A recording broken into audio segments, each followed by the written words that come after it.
President Obama recently authorized 50 commandos to deploy to northern Syria. Is this a shift in the war, a doubling down on a failed policy, or Obama announcing Expendables 4?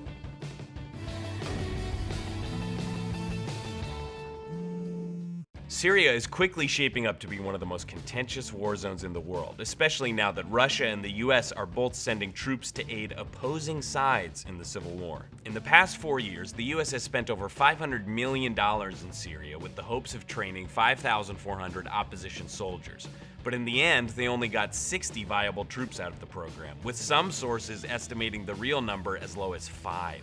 America sending 50 commandos to Syria is nothing but a drop in the bucket, especially compared to the hundreds of soldiers other countries like Iran have been sending to the region for weeks. But in order to understand the US's hesitance in the area, you need some context. Back in 2011, America was reeling from 2 long wars in Iraq and Afghanistan.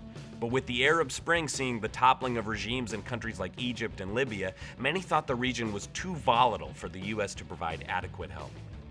Hoping to not get involved in yet another war in the Middle East, internal US foreign policy became split right down the middle. Hawks like Secretary of State Hillary Clinton were in favor of forcibly removing President Al-Assad, but others, like UN Ambassador Susan Rice, argued against arming the rebels for fear that the US would be dragged into another unending conflict.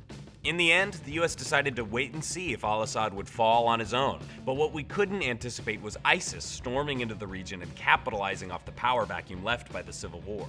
Since then, the US has been desperately trying to stabilize the area without committing to troops on the ground. The 50 commandos being sent to the region are supposed to serve in only an advisory capacity and only against ISIS. While most believe that the soldiers will end up advising opposition forces, it doesn't seem that the US is ready to fully commit to winning the civil war.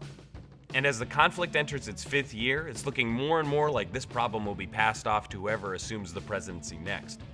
So get ready, Syria, to meet the iron fist of Bernie Sanders.